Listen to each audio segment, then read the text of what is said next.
Hey everybody, welcome back. I'm gonna be climbing a tree at my wife's work. It's dead, and I think they recently had some construction or something, and something was dug out around the roots, as well as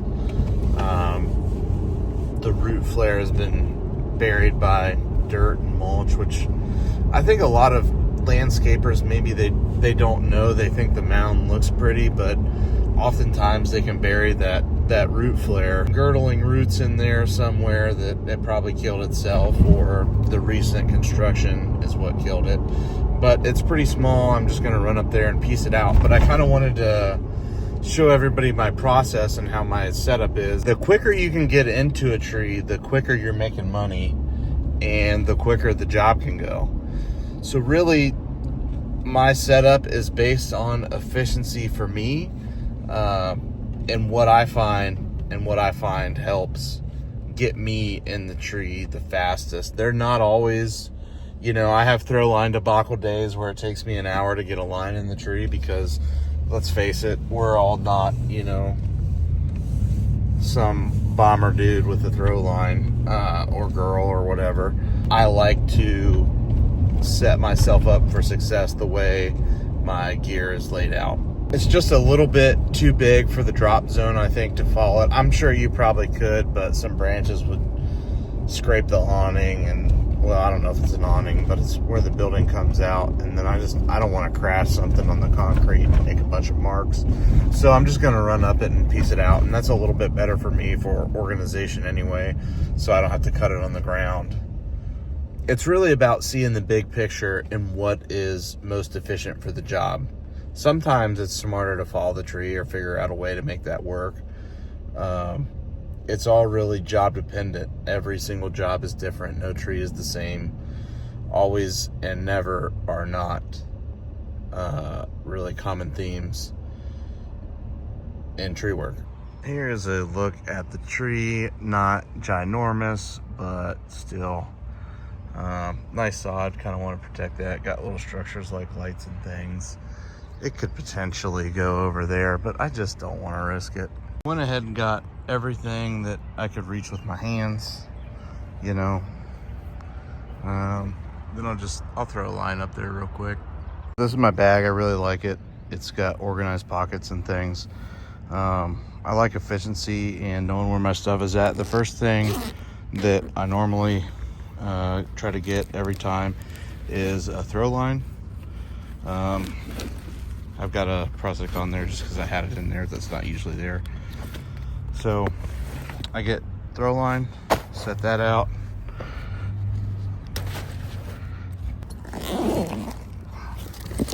And then I'll go ahead and take out my saddle. That sits there. And then I have my rope. Usually I'll have my rope. It's coiled up in here now, but usually I have it just flaked in here, and I'll put the eye on one of these little guys, and I'll just pick the eye out.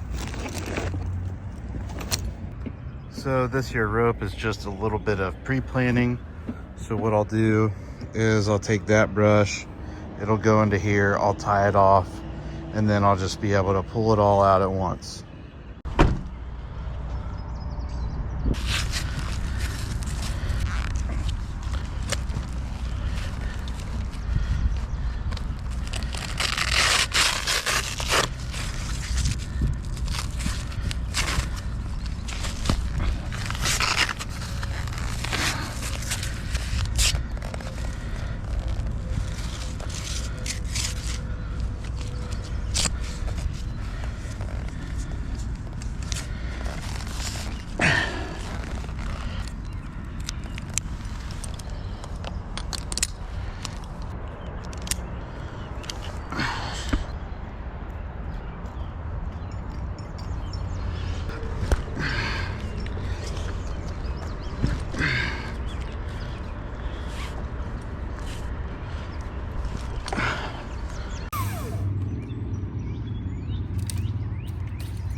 Oh yeah. Right in the hole.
Just putting this last little bit of debris in here, and then I'll take it and put it on my hitch and just drag it back to where it's gonna go. Jet sleds really do have infinite uses. This is what that whole tree looks like in the back of the truck, and then the jet sled, like the little stuff, and then this is all the trunk wood that's getting saved for firewood for somebody. Just driving back to where we're gonna dump it now. One whole tree, some stuff there. We're gonna put it back in this honey hole. I just wanna walk through and make sure the ground's good, so I don't, you know, I mean, I'm sure I could get it pulled out, but you know how that is. All that came out of the bed real nice. Yep, no hand unload there.